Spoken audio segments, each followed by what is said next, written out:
It resides between my eyes. Walked through the fire, came out better on the other side. See, life's like a beach if you find the sand. And right now, I feel like 100 grand. You are listening to Inspired Insider with your host, Dr. Jeremy Wise. Live from the Sweet and Snack Show.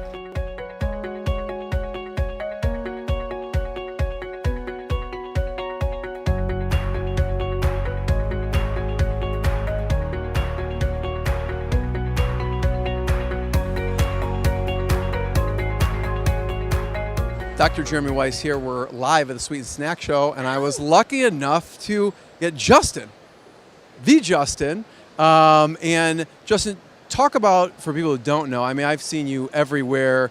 I eat your product. I go to Trader Joe's and pick it up whenever I'm there. It's always right at the checkout aisle, so I have to grab one. Tell people, for people who don't know, what kind of products you have. Yeah, we're a nut butter company that specializes in jars, squeeze packs, chocolate nut butter cups, and we just launched at this show a almond butter and cashew butter covered nut. So we have a cashew butter cashew right here, and an almond butter nut butter covered almond. Yeah. Nuts. So they're vegan, 100% organic. It's a really fun, snackable item. Talk about back when. You guys, 15 years ago, you started the company, right? What was it like 15 years ago, first starting? What gave you the idea? So I started the company almost 18 years ago, right? But that's the idea, yes. Right? And the idea is honestly like making nut butters in your house with a food processor, living with a bunch of roommates, waiting tables, working at REI, bringing home dry nuts, adding bananas, cinnamon, coconut, cashews, blueberries, and making all these concoctions and putting them in jars all over the cupboard, and your roommates eating them all and literally writing Justin's on every jar, Justin's. And then eventually, like, you mean so for your territory? Oh yeah. So they wouldn't eat it. Not eat. I got Yeah, you. this is my stuff. I'm keeping a little journal and having fun, and maybe I have too much free time. And then someone's like, "Wow, these are really awesome. You ever thought turning this into a business?" And I just graduated a year before with a degree in environmental policy. I wanted to be a lawyer, and I interned at a law firm, and it just wasn't what I wanted to be doing, and it was great. I would not have pegged that. Yeah. I pegged this for you. Lawyer. It's funny how things end up. Yeah. And so I started to write a business plan, and I went to CU's business school's library and just researched, because I really thought that's what I needed to do. And I was really blown away by just how entrepreneurial Boulder, Colorado is. Have you been to Boulder? Yes. Yeah. Yes. And it's a scene, startup scene for tech companies, outdoor companies, food companies, health and wellness companies, clean tech. It's just this phenomenal location for inspiration, right? And so I met a lot of natural food entrepreneurs, from Celestial Seasonings to White Wave and Silk to Horizon Organic Dairy to Wild Oats at the time. They're all in Boulder. They're all in Boulder. I didn't know that. And then I just really learned, how to grow and scale a natural food company successfully. And to answer your question, so it took me about 3 years to get it going. My first invoice was 15 years ago. And my first invoice was to Great Harvest Bread Company, and my second invoice was to a co-op. And basically 15 years ago, I was, waiting tables. On nights and weekends, I was making nut butter at a salsa company's facility in Denver, about an hour away, because on nights and weekends, they weren't using their facility, so I negotiated a really cheap rent. Right. And I'm making nut butters, and I'm putting it in my truck, and then I wake up the next morning, and I literally deliver it to stores, and I'd check it in the back door, and I'd stock my own shelves, and then I'd stick around and maybe sample it or do a demo, and then I'd go to work, and it was just like nonstop. And I did that for about 3 years until I had enough volume to have my own kitchen in Boulder and share it with another food company called Bobo's Oat Bars, and she's doing really well. I've heard of that. Yeah. So tell me, from that point, 15 years ago, I mean, you're hustling, you're probably, just trying to get the word out there. What were some of the milestones along the way from those first invoices up until now? What do you think back on as some of the turning points? There are so many, right? And I'd say, as an entrepreneur, your first milestone, honestly, is your first coworker or employee, right? It's that first person who believes in you. It's that first person who validates your craziness by saying, I want to be a part of this. That was a huge milestone. Right. The second milestone was getting my first investor. someone who says, I believe in you so much, here's some money, right? Let's go see it. That was huge. And then, getting into your first store was huge validation. I'm like, oh my God, someone really wants to buy this now? And then that was a huge, and then really the biggest turning moment for this organization was about 4 years in, almost 5 years in. I just have jars, and we're the company's doing okay. It's struggling, to be honest with you, because the jars just didn't have enough volume or enough margin to really make it successful. It's expensive to produce. This is like high quality stuff. And you're making it practically by hand at small scale, and you can't charge $30 a jar because you still have kind of this, level, price level you can really only compete at. And so I was on a mountain bike ride, and I was eating a little energy gel or a goo or a Cliff Shot or power gel, and I'm eating it, and it was an awesome product, and I'm thinking to myself while sitting, on a rock, like, why is anyone putting protein like a nut butter into a squeeze pack? Because that's really what I want. And that was honestly the big aha moment. And no one was really doing that. Nobody. And that's why it was so tricky, because I said to myself, well, geez, it's such a simple idea. Right. Clearly, like, someone's tried it and it doesn't work. It can't be done. Right. Or else it would have been done, And so I found, like 3 co-packers, and they made squeeze packs for everything.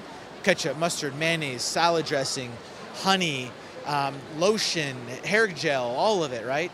And I told them what I was working on, and they all turned me down because of cross-contamination of nuts. No one wanted a peanut or almond in their facility. So then I asked them to throw me a bone, what kind of equipment do you use? How much does it cost? Where can I find one? And they all kind of helped me out a little bit. I found a company out of New Jersey that sold me an old reconditioned piece of equipment that I helped refurbish and borrowed $75,000 from my roommate's parents to buy this machine. Took me about a year, and we launched, literally almost invented, the peanut butter, almond butter squeeze pack. And as silly as it sounds, we kind of like created it, and launched it into market. And that really was a big pivot, which changed everything for us, because it created something innovative. It pushed the category into a new direction, and in all fairness, it gave a consumer a trial size for an almond butter, a cashew butter, a chocolate hazelnut butter before they make that $12, $10 investment. Right. At what point do you decide? Because what I know, Justin's, I went the opposite. I got the peanut butter cups, and then went the reverse and got the peanut butter and the squeeze pack. So at what point did the peanut butter cups come alive? So then we have the jars and the packs, and a few years go by, and they're doing really well. And this is what would drive professional business managers crazy, is because the entrepreneur just wants to keep creating, right? And I'm in a lot of natural food stores doing demos, eating at the salad bar, and at the end of the salad, I'd be like, all right, I need something sweet. I have a sweet tooth, and I'd walk down the aisle, and it's only chocolate bars, and I'm like, why aren't there any peanut butter cups here? You go in any conventional grocery food store, and they have a whole peanut butter cup section practically. But in a natural food store, I couldn't find one. And I'm like, can you not make a peanut butter cup organic? I mean, like, what's going on here? So I was like, challenge accepted. Let's figure this out. So I literally spent a few months, and I bought some chocolate molds, and I would double boil chocolate, and I'd paint them on the molds, and and I'd make my own peanut butter filling, and I'd put them in the molds and put them in the fridge and pull them out and pop them out, and they tasted delicious.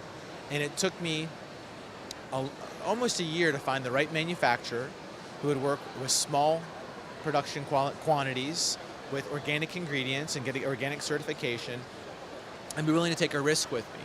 So I found a small chocolatier, a ma and pa, operator, and we brought this peanut butter cup to market, 100% organic, conflict-free, way less sugar than what's already out there. So that way it could be defensible, right? The world doesn't need more candy, it needs better candy. Right. So how do you make it defensible? Well, you make it the best.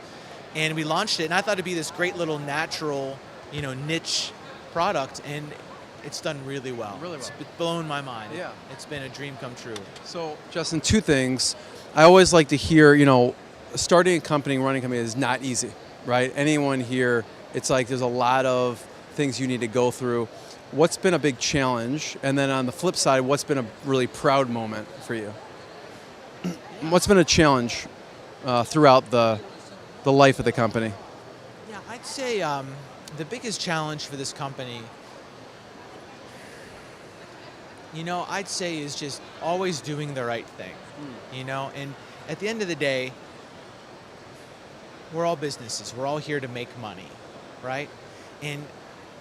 But the right thing to do is to continue to make your products better by renovating them and converting things to organic or more sustainable sources, to creating the right benefits for your coworkers, to just supporting the right nonprofits, giving away the money to support the things that you think are going to make this world a better place. And so I think that it's always a challenge to make sure we continually look in the mirror to make sure that we're being better and not complacent with what we have. Totally. And so we're really good right now at making sure that we continue to do the right thing and not just rest on our laurels. It's completely just continue to renovate and push the brand to be better. And I think it's hard. I think companies kind of fall into this trap of, mediocrity. Yeah, I mean, there's a pull there, right? What about proud moment? Looking back, I'm sure there's a lot of proud moments. What sticks out to you? Yeah, I think the proudest moment I have today is I have a 5 and a 6-year-old, and it's going to the grocery food store and them running up to the shelf and pointing, "Daddy, Daddy," and then they know what to do, and we basically forward face everything and make the labels look nice and tight to get them working. Put them to work. That's exactly right. I love it. Justin, where should people find you? Where should they go buy you in retail, and where should they go online? Yeah, we're available at almost everyone's favorite grocery food store. We sell really well, and we have a great distribution at, you name it, Whole Foods, Sprouts, Natural Grocers, Target, Wegmans, Kroger, Walmart. Your favorite grocery store, we're probably in it. We're not in Joe's yet. I'm working on it. And then you can find us online at justins.com. Justins.com. Thank you. What I got, you can't buy. It resides between my eyes. Walked through the fire, came out better on the other side. See, life's like a beach if you find the sand. And right now, I feel like 100 grand.